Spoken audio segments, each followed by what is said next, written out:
Hello, this is my Lego remote control car. It's made with Lego power functions. It has a differential on the bottom with the L motor and the servo motor. Now let me turn it on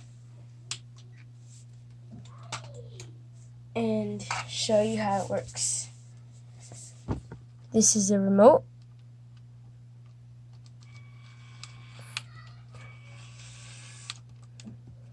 It also turns.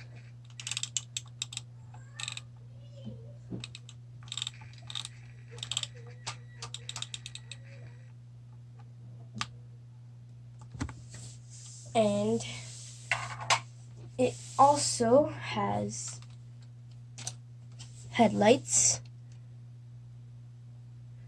And I got these stickers from, most of the parts and stickers are from an old set.